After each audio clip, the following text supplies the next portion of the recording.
وہ ہوتا یہ ہے کہ مرد اپنی بیوی کو طلاق دے دیتا ہے اور غصے میں آ کر وہ ایک نہیں دو نہیں تین طلاق ہی دیتا ہے. پھر جب طلاق دیتا ہے اس کے بعد پچھتاتا ہے, افسوس کرتا ہے کہ میں نے تین طلاق دے دیا.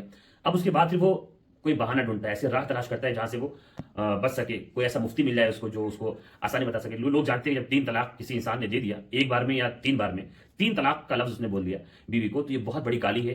اللہ جل شانہ نے اس کو سخت گناہ قرار دیا ہے. اگر اتنی بڑی گالی تین طلاق اگر کسی مرد نے اپنی بیوی کو دے دی تو اس کی سزا یہ ہے کہ اب وہ بیوی اس کے لیے ہمیشہ ہمیشہ کے لیے حرام ہو گئی. اب دوبارہ اس سے نکاح کر بھی نہیں سکتا. اگر نکاح کرنا چاہتا ہے تو اس کا ایک مشکل راستہ اللہ تعالیٰ نے مردوں کو بتایا ہے, جو مرد کے لیے سزا ہے وہ مشکل راستہ یہ ہے کہ اب وہ عورت عدت گزارنے کے بعد اپنی مرضی سے اگر کسی اور سے نکاح کرے, اپنی مرضی سے کسی بھی مرد سے نکاح کرے, اور پھر وہ شوہر جو نیا والا اس کا ہے وہ اپنی مرضی سے اگر ایسے حالات ہوں اس عورت کو طلاق دیتا ہے, پھر اس کی عدت گزار لے گی وہ عورت, پھر اس کے بعد اپنی مرضی سے وہ پہلے شوہر کے پاس آنا چاہے گی, تب اس کے پاس نکاح کرنے کا آپشن ہے. اس کو لوگ حلالہ بولتے ہیں, حلالہ کو بدنام کیا گیا. حلالہ دراصل یہ سزا عورت کو نہیں ہے, یہ بات یاد رکھیے. حلالہ کی جو سزا ہے وہ مرد کو ہے کہ تو نے عورت کو ایسی گالی دی جو اللہ کو بہت ناپسند ہے, بلا ضرورت تو نے تین طلاق دی. تو اب اس کی سزا یہ ہے کہ اب تو اس عورت سے چھیڑ چھاڑ نہیں کر سکتا. یہ کھیلو کھلونا نہیں ہے کہ تو طلاق دیتا جا اور پھر عورت کو استعمال بھی کرتا جا.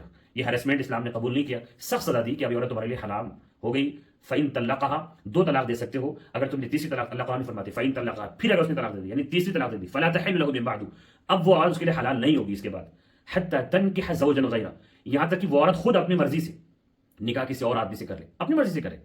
پھر وہ اگر آدمی دوسرا آدمی بھی اپنے مرضی سے اتفاق کے جیسے طلاق یہاں پہ ہوا وہاں بھی طلاق ہو جائے, پھر اگر یہ آدمی چاہتا ہے پہلا شوہر اور وہ بیوی چاہتی ہے کہ ہم اسی پہلے شوہر کے پاس چلے جائیں, تو پھر نکاح کر کے اجازت ہے, ورنہ اجازت نہیں ہے. تو یہ بات یاد رکھیے, تین طلاق تین ہی طلاق ہوتی ہے. بہت سے لوگ یہ کہتے ہیں کہ میں نے غصے میں تین طلاق دی تھی, نیت میں نہیں تھی. ارے بھائی, جو لفظ آپ نے بول دیا اس کا امپیکٹ پڑ گیا. جو لوگ کہتے ہیں کہ تین طلاق ایک بار میں جو دی جائے وہ ایک طلاق ہوتی ہے, وہ جھوٹے. تین ایک کیسے ہو سکتا ہے؟ جب دو ایک نہیں تو پھر تین ایک کیسے؟ تین تو تین ہے. 3 مہینے میں 3 طلاق دے گا تو 3 پڑے گی, ایک بار میں دے گا تو کیوں نہیں پڑے گی؟ 3 تماچے 3 دن مارے گا تو 3 تماچے, ایک بار مارے گا تو 3 تماچے نہیں. تو 3 طلاق ہی ہے, خواہ ایک بار میں دے خواہ کئی بار میں دے.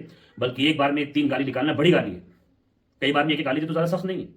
اس لیے ایک بار میں 3 طلاق ایک مجلس میں دیا تب بھی وہ دینی طلاق ہے, اس نے جرم کیا, اس کو سزا ملنی چاہیے. اب بہانہ تلاش مت کرو, اپنے آپ پر قابو کرو, طلاق مت دو. اگر اس کے بعد بھی باتیں سمجھ میں نہیں آتی ہیں تو انشاءاللہ میں پھر تفصیلی ویڈیو لوگوں کے مطابق بناؤں گا طلاق کے سلسلے میں کہ 3 طلاق ہی ہوتی ہے. اللہ تعالیٰ ہم سب کو صحیح سمجھ عطا فرمائے, اور ان سوالات کو کے جوابات امید ہے کہ آپ کو سمجھ میں آگے ہوں گے آسانی کے ساتھ. السلام علیکم ورحمۃ اللہ وبرکاتہ.